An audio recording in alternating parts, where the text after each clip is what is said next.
اس میں ایک اور ہمیں روایت ملی کہ ایک بزرگ تھے، ایک ہاتھ میں آگ اور ایک ہاتھ میں پانی لے کر جا رہے تھے کہ میں آج جہنم کی آگ کو بجھا دوں گا اور جنت کو آگ لگا دوں گا۔ کیا ممکن ہے، کیا ایسا کہنا مناسب ہوتا ہے؟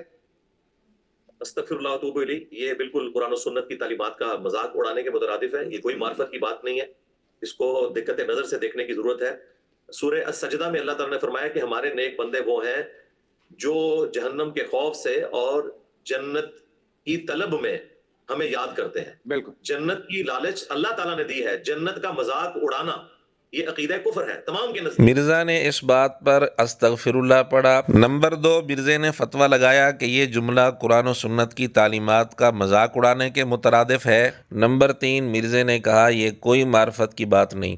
اور نمبر 4، مرزے نے کہا کہ یہ چونکہ جنت کا مذاق اڑایا گیا ہے اور جنت کا مذاق اڑانا عقیدہ کفر ہے۔ اب آئیے ہم مرزے کا جملہ جنت کے متعلق سناتے ہیں کہ مرزے نے جنت کے متعلق کس طرح کا جملہ بولا ہوا ہے۔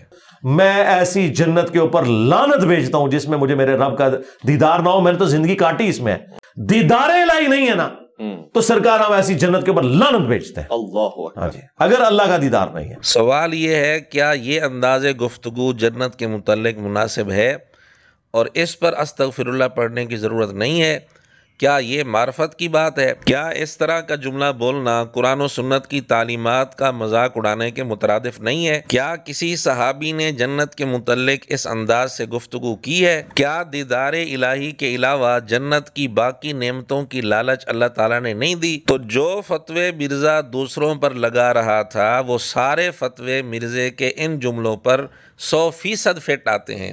اگر وہ جملے نامناسب ہیں تو مرزے کے جملے کیسے مناسب ہو گئے؟ اور اگر مرزے کے جملے میں تعویل ہو سکتی ہے تو پھر ان جملوں میں تعویل کیوں نہیں ہو سکتی؟ وہاں مرزے نے فتویٰ بازی کیوں شروع کر دی؟